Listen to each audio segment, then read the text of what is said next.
In a recent YouTube short video that I posted, I talked about helper columns and how I use them.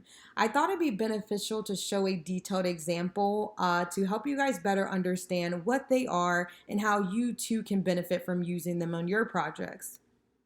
As you can see here, I have a workbook with 2 sheets. On sheet 1, we have product SKUs, product names, product colors, and product prices. On sheet 2, we have product names, product prices, and product sizes. Now, let's say you have a similar situation where you have 2 data sets and you need to go ahead and grab a piece or a field of data from one data set into another. In this video, we're going to take a look at how to pull in the SKU numbers into the second data set. Now, as you can see in my example, we are looking at identical data, but let's just imagine that this data is not identical and that there are so much more rows existing in this data set. Of course, I simplified it for this video. But what we're going to do is we're going to go ahead and insert a helper column into each data set. I'm going to start by labeling them helper column. And to save some time here, let's just go ahead and copy this one and paste it into sheet 2. All right, now in each helper column, I'm going to go ahead and use a concatenate formula to create what I like to call a unique identifier in each data set. And I do that by looking at some commonalities in the data set to create something that's unique per row, because each row identifies a line of data in the data set, okay? So here I see we have a product name and product price and size. I'm gonna go to my first data set to see what information matches in each data set. And it looks like product name and product price. All right, perfect. So we're gonna use product name and price to create unique identifiers in our helper column. So we're gonna go ahead and do our equal sign. Concatenate is a formula that we're gonna use. Concatenate joins text together, different text values. Here in our example, it's gonna be product name, as I mentioned, comma, product price. Close that parentheses, press enter, and ooh, we have an error. I love when this happens because we get to fix them together. Let's go ahead and see what's going on here. A lot of times it's just a glitch. It could be formatting. It can be something that you really aren't doing wrong. So for the fun of it, let's go ahead and do the same thing here. I'm just going to go to the cell below and I'm going to do my product name and my product price.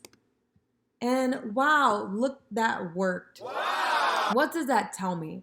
Honestly, I'm usually going really fast on products. I don't look too deep into it. Something's obviously wrong here. It could be formatting. The error message says invalid name error. That's fine. We'll let Excel be Excel. What I will do just to keep on moving is I'm just going to go ahead and I'm going to drag that formula up here and see if it works. Perfect, it works. So obviously that got rid of that error. And just to confirm that it is valid, it should read t-shirt 86, which it does. All right, perfect. So let's go ahead and drag this down so that we can apply that concatenate formula to the rest of this data set. So if you hover over the right bottom corner of that cell, you see where my cursor goes from a hand to a cross. That lets me know that I can copy that information, that formula down. So I'm gonna go ahead and click my mouse. And voila, we now have concatenate from top to bottom. And again, we could just spot check and make sure that these are all right.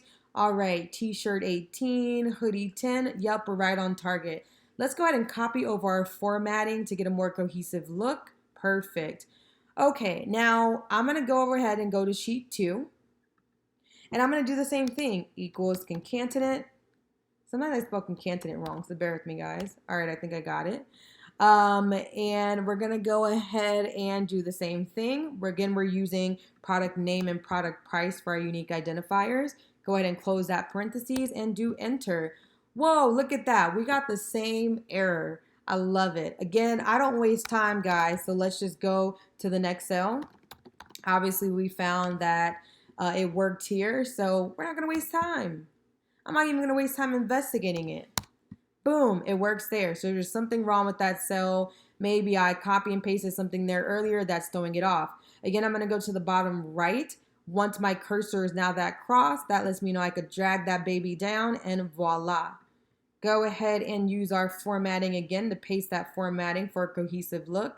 And there we have our unique identifiers in each data set. Now that we have these unique identifiers, we can go ahead and pull in those SKU numbers. Again, I'm going to show you guys those SKU numbers here. We're going to go ahead and pull them into here, all right? So basically, we're going to use a VLOOKUP formula for this. What the VLOOKUP is doing is it's going to say, okay, I'm going to go ahead and look for this alphanumeric term or phrase in this sheet. And wherever I see that, I'm going to go ahead and find the SKU number and let that be the result of that formula and paste that number into here. What do I mean? Let's go ahead, and we always got to label our columns correctly. So let's label that. All right, now we're going to do that VLOOKUP, and we're going to break down this formula here. Lookup value is a value that I want to be searched on my in my table array. Table array is just your source data. The lookup value that I wanted to look up on my first tab is t-shirt 86, basically the value in column D, all right? Next, my table array. My table array is my data source, where I am trying to pull information from, which is the SKU numbers is in sheet 1. So this is going to be my table array. Now I want you guys to see something here. If I were to do this, I'm going to get an error. The way that VLOOKUP works is it looks at columns from left to right, all right? Now, you saw that my lookup value was t-shirt 86, but in my table array, my helper column is the last column. It is the farthest right column.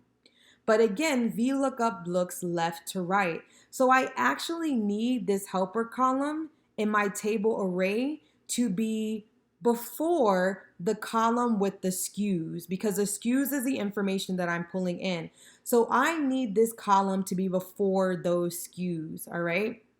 Now, let's say that I was pulling in the colors. I could actually simply paste my helper column before the colors column. As long as the information that I am pulling in is to the right of my lookup value, then your data is set up correctly. So let's just go ahead. We got to make a correction here to tab 1.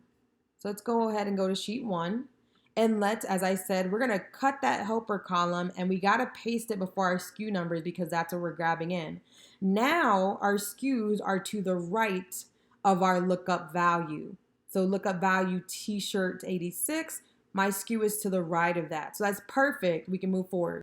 Now it's time to pull in those SKU numbers. So we're going to go ahead and use a VLOOKUP formula for that. So we'll go ahead and type in VLOOKUP, open parentheses. We're going to go ahead and click on our lookup value, and our lookup value is always in the sheet that you are pulling the data into. We're going to go ahead and type a comma. Now what Excel does here, which is really nice, is it kind of follows you along in each element of the formula. So a second ago, it was highlighting the lookup value because that's a step that we were on in the formula. And now you can see it is now highlighting the table array. Table array is your source data where you are pulling information from. So we're going to go ahead and pull on sheet 1, which has our SKUs. And we're going to go ahead and highlight columns A and B. Now, you could highlight A through E. It really does not matter.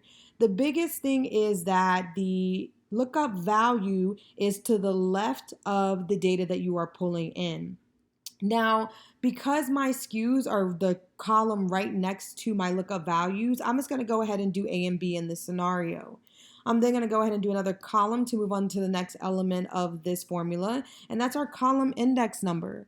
What your column index number is doing is identifying the number of that column in your table array. So as you can see again, if we go back to our table array, we highlighted columns A and B. So in A and B, my SKUs are in the second column. So for my column index number, I'm going to go ahead and type in 2. Then we're going to go ahead and do range lookup. You see here it tells me my options for that range lookup. I always like to return or get an exact match, so I'm going to go ahead and type in false to get that exact match. I'm going to close that parentheses and select enter. And there we have it. There goes my SKUs. Now again, I'm going to go ahead and hover over the bottom right of that cell and drag that down to paste all my SKUs. And there you guys have it. I have successfully pulled in all of my SKU numbers into my second data set. Now, I want to kind of explain what I was saying a little earlier about how your column index number will change. So if I had this helper column and I pasted it here, and I'm going to paste just those values, paste special and values, all right? So let's say the position of my helper column was here and I was pulling in the colors. In my VLOOKUP formula, I would highlight these two columns as my table array, and my column index number would still be 2. Now, let's say, and delete that one. Let's say I wanted to pull the color, but my helper column with my unique identifiers, aka my lookup values, were here. I would, in my table array, highlight A through D, but now my column index number is 4 because my colors are the 4th column in my table array, okay? So 1, 2, 3, 4. So that's what that column index number is referring to. Quick replay, we use concatenate here to join multiple text strings and create a unique identifier. And then we went ahead and pulled in the SKUs, which originally did not exist in this data set. Now that you guys have seen this demonstrated, kind of let it marinate for a minute and think about what tasks or projects are you working on in your job or in your business or just in your personal life and management of your finances that you can actually apply these to, because I guarantee you using some of this will definitely help you save time with those projects. Go ahead and like this video, and if you guys have any questions about anything discussed today, just put them in the comments or feel free to email me at assistance with Excel and I'll be glad to help you.